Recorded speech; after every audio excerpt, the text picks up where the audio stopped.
அனைவருக்கும் வணக்கம். இன்றைக்கி நம்ம பார்க்க இருக்கிறது மகாபாரதம் சபாபருவம் பகுதி 8.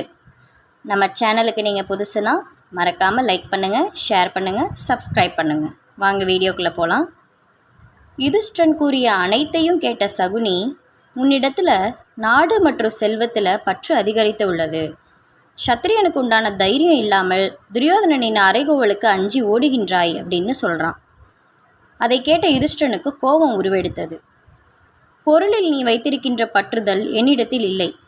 உன்னுடைய அறைகோவலுக்கு நான் இணங்குகின்றேன். யாரோடு நான் விளையாட வேண்டும், எதை பணயமாக வைக்க வேண்டும் என்று சகுனியிடம் கேட்குறான். அதுக்கு துரியோதனன், பணயமாக நீ எதை வைக்கின்றாயோ அதற்கு சரிசமமானதை நானும் பணயமாக வைக்கின்றேன். எனக்காக என் மாமா சகுனி பகடையை ஆடுவார்னு சொல்கிறான். பொருளை பணயம் வைப்பது ஒருவன் அவனுடைய பிரதிநிதியாக மற்றொருவன் விளையாடுவது பகடை விளையாட்டின் சட்டதிட்டம் ஆகாது. இந்த சட்டத்துக்கு மாறாக நீ விளையாட தீர்மானித்து இருக்கின்றாய். ஆனாலும் உன்னுடைய விருப்பப்படி விளையாட்ட துவங்குவோன்னு யுதிஷ்டன் சூதாட அமர்றான். யுதிஷ்டன் இவ்வாறு கூறியது கௌரவர்களுக்கு பிரதிகூலமாக அமைந்தது. சூதாடு மண்டபத்துக்குள்ள பார்வையாளர்கள் ஒருவர் பின் ஒருவராக வந்து சேர்ந்தாங்க. பீஷ்மர், விதுரர், கிருபாச்சாரியார், துரோணாச்சாரியார் போன்ற பெருமக்களும் அங்கே இருந்தாங்க. திருதராஷ்டிரனும் அங்கு வந்து சேர்றான். அவனுக்கு இந்த விளையாட்டில் ஊக்கம் மிக இருந்தது.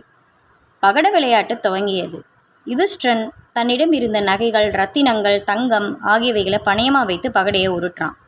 ஆனால் பகடை அவனுக்கு பலிதமாகலை. அடுத்தபடியாக சகுனி பகடையை உருட்டினான். பகடையை உருட்ட உருட்ட இதோ வெற்றி, இதோ வெற்றி என்று அவன் கூறிக்கொண்டே இருந்தான். அதுக்கு பிறகு வைத்த பணத்தை எல்லாம் யுதிஷ்டன் இழந்து கொண்டே வந்தான். ஒவ்வொரு தடவையும் சகுனி வென்று கொண்டே இருந்தான். இந்திரபிரசத்தில் இருந்த பெரிய செல்வங்கள் எல்லாம் துண்டு துண்டா கௌரவர்கள் வசம் கவர்ந்து எடுக்கப்பட்டது. இந்த நிலைமையை பார்த்து யுதிஷ்டனுக்கு விவேகம் வந்திருக்க வேண்டும். ஆனால் சூதாட்ட வெறியில விவேகத்தை இழக்கலானான். மந்திர சக்தி வாய்ந்த மாந்திரீகனாக மாறிய சகுனி செயல்பட்டான். யுதிஷ்டன் பணையம் வைக்கும் பொம்மையாக மயங்கி போனான்.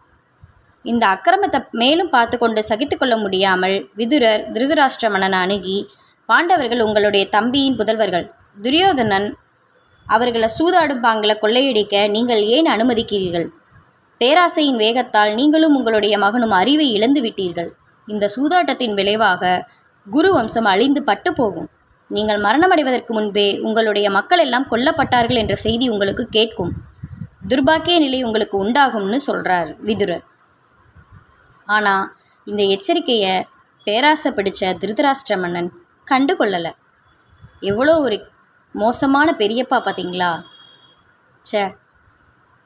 இவரை மாதிரில இருக்கணும் பெரியப்பானா. தன் கூட பிறந்த தம்பியுடைய புதல்வர்கள். அப்போனா தனக்கும் பிள்ளைங்க தானே. எப்படி இருக்கார் பாருங்களேன். சரி, இந்த கதை பிடிச்சிருந்துச்சுன்னா லைக் பண்ணுங்கள், ஷேர் பண்ணுங்கள், மறக்காமல் சப்ஸ்கிரைப் பண்ணுங்கள். தேங்க்யூ.